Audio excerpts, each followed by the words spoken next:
전공의들의 병원 이탈로 인한 의료 공백 사태가 보름을 훌쩍 넘기고 있습니다. 병원에 남아있던 전임의들까지 병원을 떠나면서 병원마다 병동을 축소하고 일부 진료 과목을 줄이고 있습니다.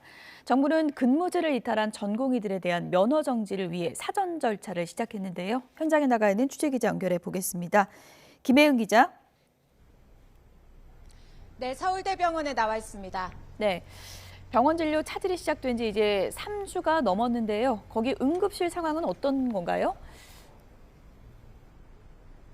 네, 이곳 서울대병원의 경우 응급실 병상 26개가 모두 가동되고 있는 상황입니다. 지금 이 시각 현재 환자 10여 명은 기다리고 있습니다. 서울대병원은 서울의 주요 병원 가운데 전공의 비율이 가장 높은 곳인데요. 보름을 넘긴 오늘까지도 돌아올 기미가 보이지 않고 있습니다. 더군다나 병원을 지키고 있던 전문의들마저 재계약을 포기하는 방식으로 병원을 떠나고 있는데 이곳 서울대병원을 비롯한 빅5 병원에서 절반 정도는 재계약을 하지 않은 것으로 전해졌습니다. 또 일부 교수들도 이탈 움직임을 보이고 있어서 진료 차질은 앞으로 더 커질 수밖에 없는 상황입니다. 서울대병원은 남은 의료 인력들로 진료를 효율화하기 위해서 병원을 통합하는 방안을 검토하고 있습니다.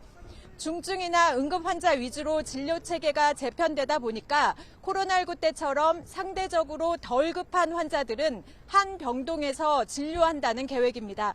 다른 빅5 병원들도 수술 건수가 평소의 절반 아래로 떨어지면서 병상수 축소가 불가피한 상황이라고 전했습니다. 또 지역에서도 일부 병원들에서는 진료과를 운영하지 않거나 병동을 통합하는 사례가 곳곳에서 나오고 있습니다. 네, 이렇게 진료 차질이 길어지는 데다가 갈수록 심각해져서 더 걱정인데요. 정부가 병원을 떠난 전공의들에 대해서 처벌에 들어갔다고요?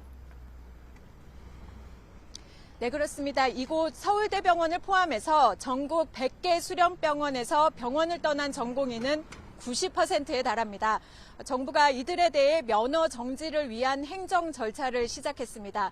정부는 현장 점검을 통해서 근무하지 않는 전공의들에 대해서는 병원에서 업무 개시 명령 불이행 확인서를 받는데 그제까지 이런 불이행 확인서를 받은 7천여 명에 대해서는 어제 오후부터 행정처분 사전 통지를 시작했습니다.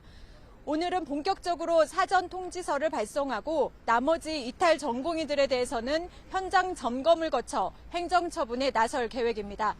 사전 통지서가 나간 뒤에는 의견 진술 기회를 주고 이후 행정처분이 확정되면 면허가 3개월 동안 정지됩니다. 정부는 전공의 가운데 집단 행동을 주도한 이들에게는 경찰 고발도 검토하고 있습니다. 지금까지 서울대병원에서 YTN 김혜은입니다.